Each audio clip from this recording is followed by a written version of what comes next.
Hello everyone, welcome back to the channel. Today I've got a campaign battle showcasing one of my favorite armies to use when playing as the Ogre Kingdoms. I'm going to call this army a Boom Gnoblar stack. Essentially, you need Unbreakable Gnoblars, and then you also need Lead Belchers. The two big names that coincide with that is the Gnoblar Kicker trait, or big name, sorry, and the Boom Maker big name. So I've got both a Hunter and a Tyrant in this army that have those two traits. So all the Gnoblars are unbreakable, and all of the Lead Belchers are being buffed. Now, the other things I have in this army are obviously a caster. I've got a Butcher of the Great Maw, nothing too special. He just has the Power Fist spell at the moment, so magic is something you always do want to keep in an army at any time, so that's there, but it's really not essential to the mechanics of this army. I also have some Crushers with great weapons. Now, in the case that you are in the earlier stages of the campaign, you're probably not going to be able to get this elite cavalry unit for the Ogre Kingdoms, at least not very quickly. So Mournfang work great, or in all honesty, just like Iron Guts, regular Bulls. All they're really there to do is guard the flanks. So either way, as you can see, this is pretty much the layout of the army. I have 8 Gnoblars, and I want to say 7 Lead Belchers. Yep. So just a couple, like one more Gnoblar more. Obviously, if you give this army a try, feel free to adjust the amount of units in it. Maybe you want more Gnoblars, maybe you want more Lead Belchers, whatever the case may be. This is just the version of it that I have found I enjoy very much. So, let me move into the battle here. Oh, I didn't look at the enemy army. We are up against a Greenskins army and then a garrison as well. It's a pretty formidable Greenskins army. We've got some rogue idols, but as you know, AI just builds really, really wonky, so there's not too much like to fight against there. The map definitely doesn't look like the most perfect thing for this kind of scenario, but regardless, it should hopefully help showcase how versatile this build can also be. So either way, this is not going to be meant to be like an extreme Doomstack army for late game armies. In all honesty, Stonehorn stacks are probably the way to go in those situations. But for the mid-game, I have found this army absolutely slaps. And against certain factions, you can even take it well into the late game as well. So, what we're going to do is first we are going to set up our Gnoblar line. Basically, right here is pretty much, you want the flattest, most open area you can find. Let's get that out of the way.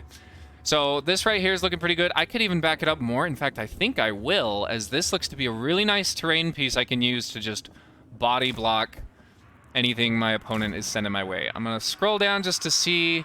We have decent line of sight. I can move up just a little bit more. Whoops.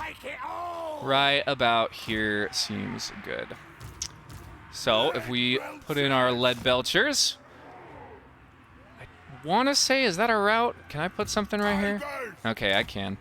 We're going to extend these Gnoblars out just a little bit, just to make essentially us cover a bit more ground. Now, I'm going to put both Crushers in the back over here.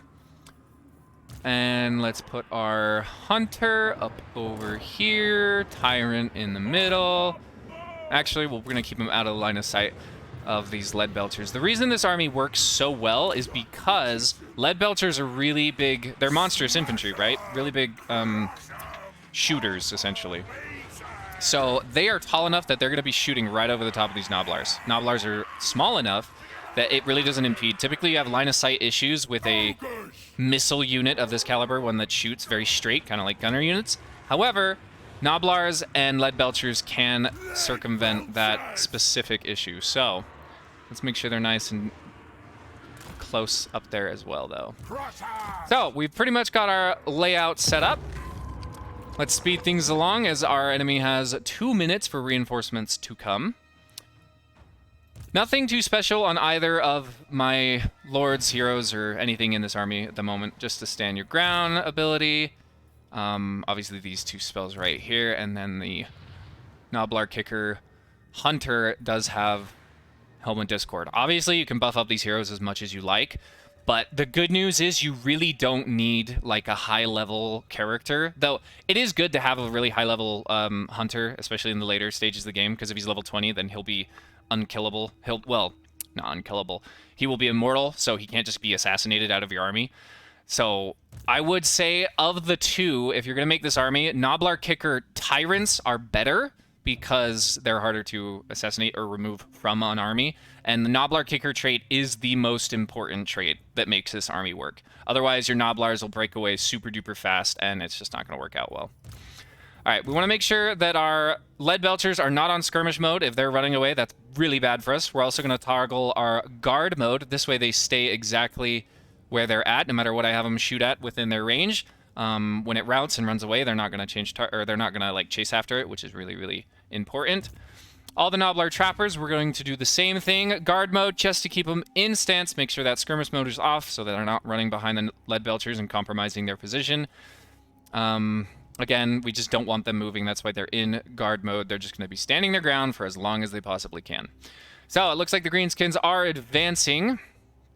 Let's see what we have to deal with. Okay, so rogue idols are on the right side over here. I really hope they don't try to go all the way around this little mountain here. If that does happen, Crusher Great Weapons are phenomenal, so we should probably be fine regardless. But either way, there's two jobs for these Crushers with Great Weapons. One is obviously to defend the backline. Anything that is a cavalry unit, like Boar Boy Big Guns, it looks like we've got some Goblin Wolf Riders. Those units are fast enough, and they have the ability to get around our Gnoblar line and make it really difficult for us to defend lead belchers. Lead belchers are really not good in melee. They will get wrecked. Their other use is obviously to take out artillery. So as you can see, we do have a Doom Diver catapult in the back. He's going to be causing some hurt to these lead belchers. Opening volley's coming in, which is really, really nice.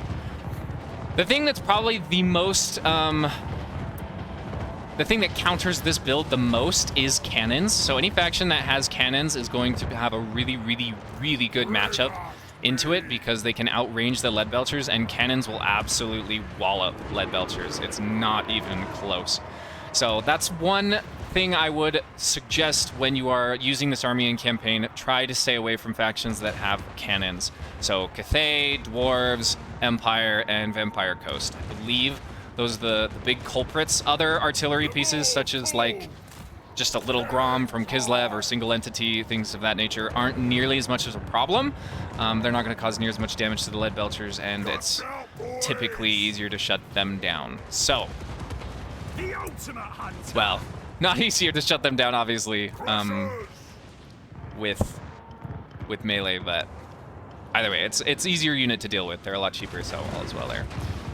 I'm going to put some slowdown on these Orc Boys. As you can see, I am taking a lot of damage on the Gnoblar Trappers, but we don't care too much. They are the chaff unit.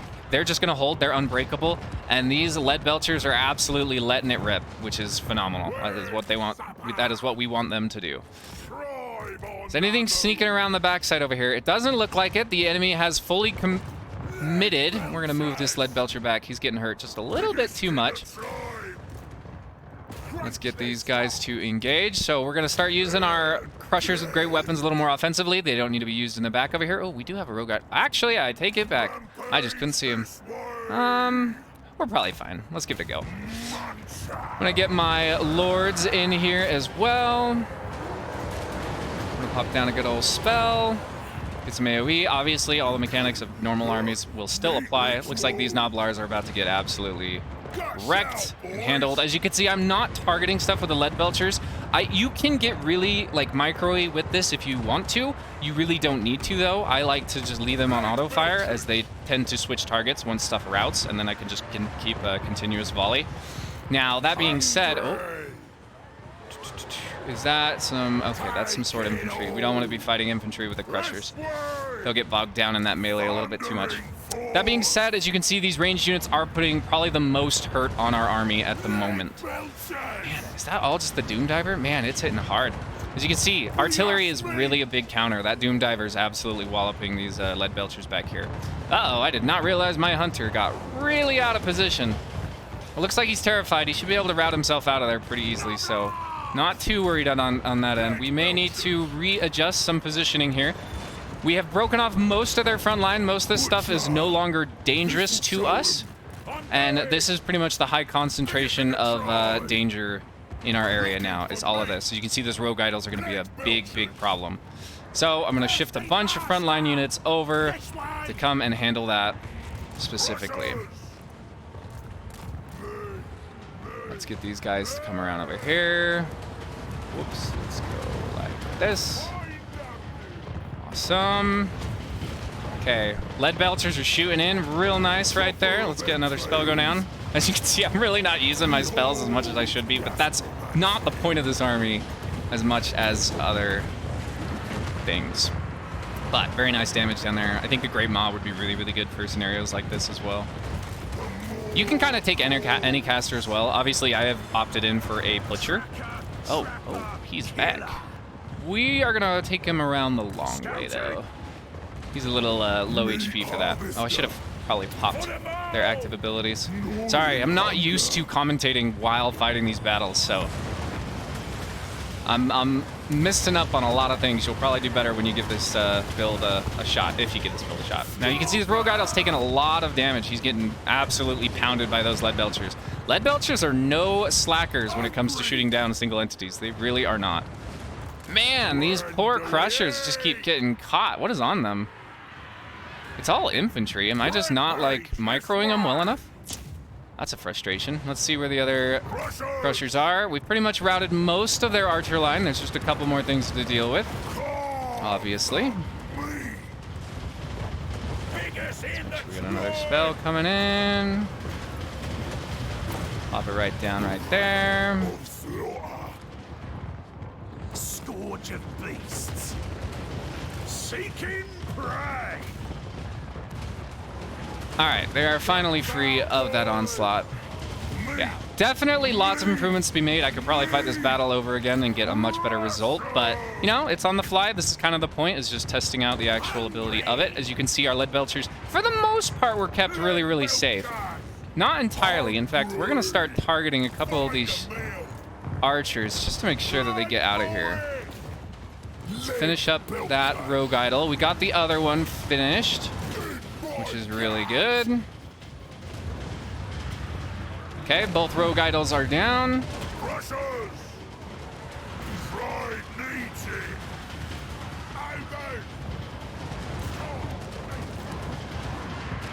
Suits me. The boss of bosses. I think things are going to be routing off real soon. I'm not sure I want to use any magic just yet.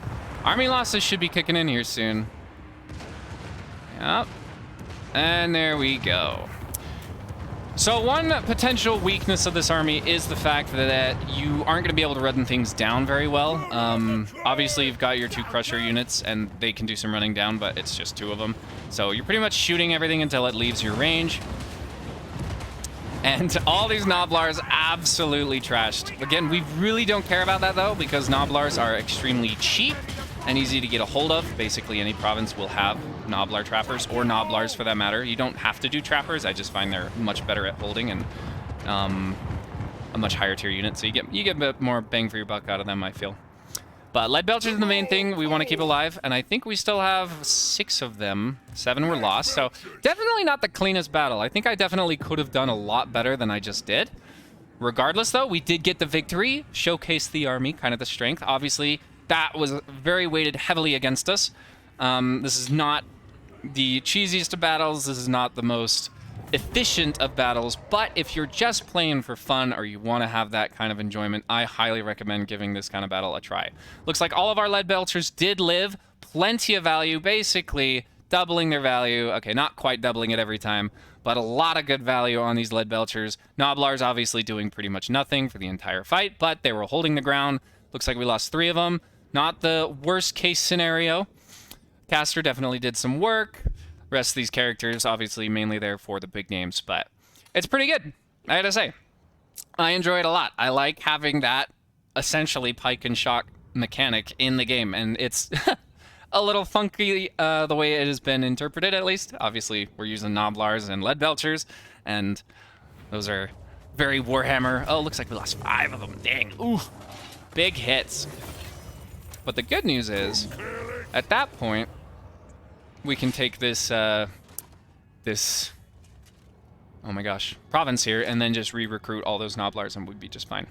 So, hopefully you kind of enjoyed that showcase of an army. I did enjoy it. This is going to be something new for me. I don't typically do campaign content, but I think I want to delve in it a little bit more, as I think there's so much fun to be had in campaign. And as fun as I have with multiplayer and as easy as those videos tend to be, I also have an absolute blast with campaign, and I love to share some fun ideas. So let me know what you think about my Boom Gnoblar stack, or however the heck I'm going to call that. I will say this army does suck when it comes to sieging. The auto-resolve is not that great, and when you're fighting settlements that have walls, it can be very tricky to kind of get around them. So either way, it's just an interesting army I enjoy a lot. Hopefully you enjoy that idea and give it a shot. So awesome. That's pretty much all I had to say about that. I will talk to you guys in the next video. Sorry, it's been like a whole solid month. It's just been a content drought. I'm really looking forward to Chaos Dwarves. I'm really looking forward to a new patch and some new content to cover. At that point, I think we'll be a little bit more reignited. So if videos are a little sparse till then, my apologies. Either way, I will see you in the next one.